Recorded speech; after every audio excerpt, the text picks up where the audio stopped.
আসসালামু আলাইকুম সুপ্রিয় শিক্ষার্থীবৃন্দ। আজকে আমরা ডিফারেনশিয়াল জিওমেট্রি সাবজেক্টের চ্যাপ্টার 3 এর একটি প্রশ্ন আলোচনা করব। প্রশ্নটি সর্বশেষ 2022 সালে চলে আসছে এবং 2016 সালে চলে আসছে। প্রশ্নটি হলো বক্রতার দিক দ্বয় পরস্পর লম্ব। তাহলে বক্রতার যে দুইটা দিক থাকবে সেটা কি হবে? পরস্পর লম্ব হবে। আচ্ছা, এখন বক্রতার দিক পরস্পর লম্ব জন্য অবশ্যই আমাদের বক্রতা রেখার একটা অন্তর সমীকরণ আমাদের লাগবে। তাহলে বক্রতা রেখার অন্তর সমীকরণটা হলো এই যে, এটা আমরা আগে ক্লাসে বুঝিয়েছিলাম বা দেখিয়েছিলাম তোমাদের, ঠিক আছে? এই যে, তো বক্রতা রেখার অন্তর সমীকরণটা আমরা এটা লিখব। এই যে ডি স্কোয়ারটা কিন্তু আগে লিখছি, ডি বি স্কোয়ারটা পরে লিখছি, একটু সাজানোর জন্য, আর কিছু না। সবাই বুঝতে পারছো?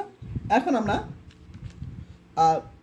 এই ডি বি স্কোয়ারটা বাদ দেওয়ার জন্য কী করবো? আমরা প্রত্যেকটাকে আমরা ডি বি স্কোয়ারটা ভাগ করবো। এখানে এখানে এখানে দেখো ডি বি স্কোয়ারটা ভাগ করেছি, তাহলে আমরা d u by d b whole square, d b স্কোয়ারটা ভাগ করেছি অর্থাৎ ডি ইউ বাই ডিবি পাবো, ডি বি স্কোয়ারটা ভাগ করেছি অর্থাৎ 1 থাকবে। বুঝতে পারছো?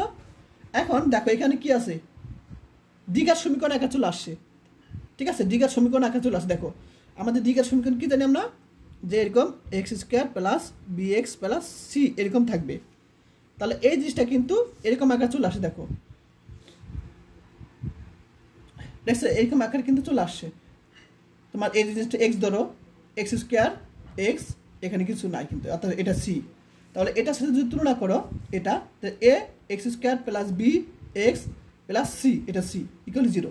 তাহলে আমার দ্বিঘাত সমীকরণ আকার চলে আসে। এখন আমরা জানি দ্বিঘাত সমীকরণে কয়টা মূল থাকবে? 2টা মূল থাকবে, কারণ এখানে 2 আছে। তাহলে 1 নং সমীকরণের কি আছে? 1 নং সমীকরণটা তোমার আমরা বলতে পারি, 1 নং সমীকরণটা আমরা বলতে পারি যে, আচ্ছা এটা 1 নং, এটা 2 নং দিব আমরা, ঠিক আছে? 2 নং দিব এটা আমরা। আচ্ছা, তাহলে আমরা এই 2 নং সমীকরণ, এই 2 নং সমীকরণটা আমরা বলতে পারি যে কি, ডি ইউ বাই ডিবি এর দ্বিঘাত সমীকরণ। যেমন এটা হলো এক্সের সমীকরণ, এক্সের দ্বিঘাত সমীকরণ, আর এটা তাহলে কার সমীকরণ? দ্বিঘাত সমীকরণ, ডি ইউ বাই ডিবি এর দ্বিঘাত সমীকরণ। সুতরাং দ্বিঘাত সমীকরণ কয়টা দিক থাকবে? 2টা। সুতরাং বক্রতার 2টি দিক আছে, অর্থাৎ বক্রতার 2টি দিক, 2টি দিক এখানে দিব আমরা, 2টি। বাংলায় এরকম যে জায়গা নেই, তো বক্রতার 2টি দিক আছে। তোমরা ওই একটু এইভাবে বাংলায় লিখো, আমি সংখ্যায় ফোকাস করলাম যে বক্রতার 2টি দিক আছে। আচ্ছা, এখন আমরা জানি এটা কিন্তু একটা সূত্র, যে আমরা জানি যে এরকম আকারের সমীকরণ কী হবে তোমার, এটা আমরা এখানে জানি। এখন এই সমীকরণের যে তোমার পরস্পর লম্ব হবে, তার শর্ত একটা আছে, সেই শর্তটা হলো, এটাকে 3 নং সমীকরণ দিব আমরা। এখানে এটাকে 3 নং সমীকরণ দিব আমরা, 3 নং সমীকরণ দিলাম, এটাকে আমরা 3 নং সমীকরণ দিলাম। এখন আমরা জানি এটা কিন্তু মুখস্থ রাখবে, এটা সূত্র। এসে দেখো যে আমরা জানি যে এই যে একটা সমীকরণ ধরবো আমরা, 3 নং সমীকরণ, এই সমীকরণ দ্বয়ের যে 2টা দিক থাকবে, যেহেতু দ্বিঘাত সমীকরণ পাবো, এই সমীকরণের 2টা দিক পাবো, সেই দিকদ্বয় কি পরস্পর লম্ব হবে যদি আমাদের কি হবে, এটা সমান যে 0 হয়, ঠিক আছে? এটা সমান 0 হয়। তাহলে এই শর্ত আমরা এখন দেখব। যদি আমরা এটা সমান 0 পাই, তাহলে আমরা বলতে পারবো দিকটা কি পরস্পর লম্ব। এখন আমরা ই আর এফ কি, এগুলো মান তো আমাদের জানা লাগবে, তাই না? এখন এই মানগুলো জানার জন্য আমরা কি করব? তুলনা করব, ঠিক আছে? আচ্ছা, এখন আমরা তুলনা করবো অবশ্যই।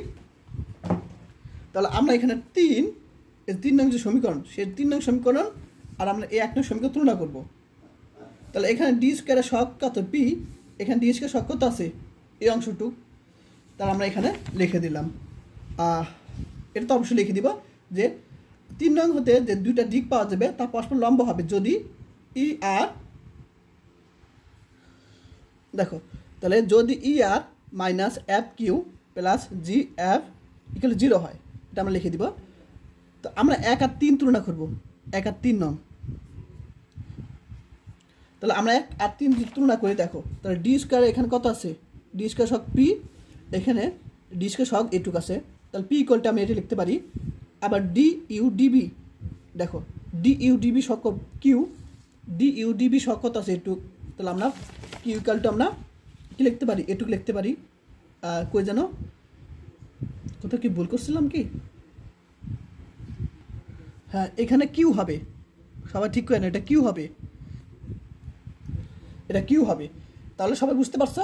আবার ডিবি স্কোয়ারের সহগ আর, আর এখানে আছে কত ডিএম স্কোয়ার সহগ কত আছে এটুক আছে, তাহলে আমরা বসাতে পারি আর ইকুয়াল টু এটা লিখতে পারি। বুঝতে পারছো? কারেন্ট চলে গেছে তো এই কারণে। আচ্ছা, তাহলে সবাই বুঝতে পারছে এই পর্যন্ত। তাহলে পি কিউ আর এর মানটা তুলনা করে 1 আর 3 তুলনা করে বের করছি।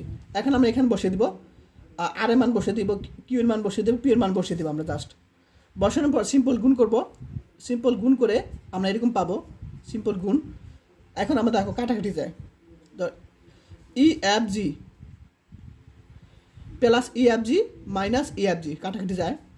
আবার মাইনাস ই এফ জি একই রকম চেহারা কিন্তু, আবার প্লাস ই এফ জি একই রকম, এটা কাটাকাটি যায়। আবার সর্বশেষ দেখো এফ জি ই প্লাস আর মাইনাস এফ জি, এটা কাটাকাটি যায়। তাহলে আমাদের দেখো শূন্য পাই।